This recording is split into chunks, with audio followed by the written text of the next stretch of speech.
ಕಾಂಗ್ರೆಸ್ ನಾಯಕರಿಂದ ಮುಂದುವರೆದಿದೆ ನ್ಯಾಯ ಯಾತ್ರೆ.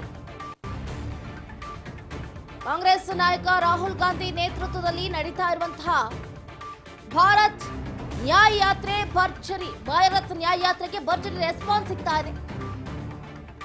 ಅವನಿಯಾತಿ ಸತ್ರ ದೇಗುಲದಲ್ಲಿ ರಾಹುಲ್ ಗಾಂಧಿ ವಿಶೇಷ ಪ್ರಾರ್ಥನೆಯನ್ನು ಕೂಡ ಸಲ್ಲಿಸಿರುವಂತದ್ದು. ಯಾತ್ರೆ ಮಧ್ಯೆನೇ ಸ್ಥಳೀಯ ದೇವಸ್ಥಾನಗಳಿಗೆ ರಾಹುಲ್ ಗಾಂಧಿ ಭೇಟಿಯನ್ನ ನೀಡ್ತಾ ಇದ್ದಾರೆ. ಪೂಜೆ ಪುನಸ್ಕಾರಗಳನ್ನ ಮಾಡುವುದರ ಮುಖಾಂತರ ಜನ ಮನ್ನಣೆಯನ್ನ ಗಳಿಸ್ತಾ ಇದ್ದಾರೆ. ಯಾತ್ರೆಯಲ್ಲಿ ಆಂಜನೇಯ ಮುಖವಾಡವನ್ನು ಕೂಡ ಧರಿಸಿ ಎಲ್ಲರ ಖುಷಿಗೆ ಪಾತ್ರರಾಗಿದ್ದಾರೆ ರಾಹುಲ್ ಗಾಂಧಿ. ಗಮನಿಸ್ತಾ ಇದ್ದೀರಾ ದೃಶ್ಯಗಳನ್ನ.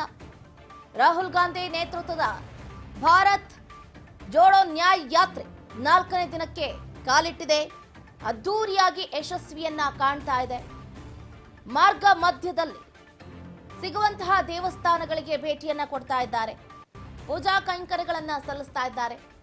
ಪ್ರಾರ್ಥನೆಯನ್ನ ಸಲ್ಲಿಸೋದ್ರ ಮುಖಾಂತರ ಈ ಬಾರಿ 2024ರ ಲೋಕಸಭೆ ಚುನಾವಣೆಯನ್ನ ಗೆಲ್ಲಲೇಬೇಕು ಅನ್ನುವಂತಹ ಮಹದಾಸೆಯನ್ನ ವ್ಯಕ್ತಪಡಿಸ್ತಾ ಇದ್ದಾರೆ. ಅದರಲ್ಲೂ ಕೂಡ ಮುಖ್ಯವಾಗಿ ಆಂಜನೇಯನ ಮುಖವಾಡವನ್ನು ಕೂಡ ಧರಿಸಿದ್ದಾರೆ ಸಂಸದರಾದಂತಹ ರಾಹುಲ್ ಗಾಂಧಿ ಅವರು. ಒಂದು ಕಡೆ ಕಮಲ ಕಲಿಗಳಿಂದ ರಾಮ ಭಜನೆ ಆಗ್ತಾ ಇದೆ. ಶ್ರೀರಾಮಲಲ್ಲಾನ ಪ್ರಾಣ ಪ್ರತಿಷ್ಠಾಪನೆ ಕಾರ್ಯಕ್ಕೆ ಒಂದು ಕಡೆ ಕೌಂಟ್ ಡೌನ್ ಶುರುವಾಗಿದೆ. ಇನ್ನೊಂದು ಕಡೆ ಇತ ರಾಹುಲ್ ಗಾಂಧಿ ಆಂಜನೇಯನ ವೇಷವನ್ನ ಧರಿಸೋದ್ರ ಮುಖಾಂತರ ಎಲ್ಲರನ್ನೂ ಕೂಡ ಕನ್ಫ್ಯೂಸ್ ಮಾಡ್ತಾ ಇದ್ದಾರೆ. ಹಾಗಾದ್ರೆ ಇಬ್ರು ಕೂಡ ಬಹಳ ಪೈಪೋಟಿಯನ್ನ ಕೊಡ್ತಾ ಇದ್ದಾರೆ. ಇತ್ತ ರಾಹುಲ್ ಗಾಂಧಿ ಅವರು ಜನಮನ್ನಣೆಯನ್ನ ಗಳಿಸ್ತಾ ಇದ್ದಾರೆ. ಈ ಬಾರಿ ಅಂದ್ರೆ ಈ ಹಿಂದೆ ಆದಂತಹ ಭಾರತ್ ಜೋಡೋ ಯಾತ್ರೆ ಮಾಡಿದ ಪರಿಣಾಮ ರಾಜ್ಯದಲ್ಲಿ 135 ವಿಧಾನಸಭಾ ಕ್ಷೇತ್ರದಲ್ಲಿ ಗೆಲ್ಲೋದಕ್ಕೆ ಆ ಯಾತ್ರೆಯೂ ಕೂಡ ಮುಖ್ಯ ಕಾರಣ ಅಂತಾನೆ ಹೇಳ್ಬೋದು. ಅದೇ ಟ್ರಿಕ್ಸ್ ಅನ್ನ ಮತ್ತೊಮ್ಮೆ ಯೂಸ್ ಮಾಡ್ತಾ ಇದ್ದಾರೆ ಭಾರತ್ ಜೋಡೋ ನ್ಯಾಯ ಯಾತ್ರೆಯ ಮೂಲಕ. ಈ ಯಾತ್ರೆಯನ್ನ ಮಾಡಿದ್ರೆ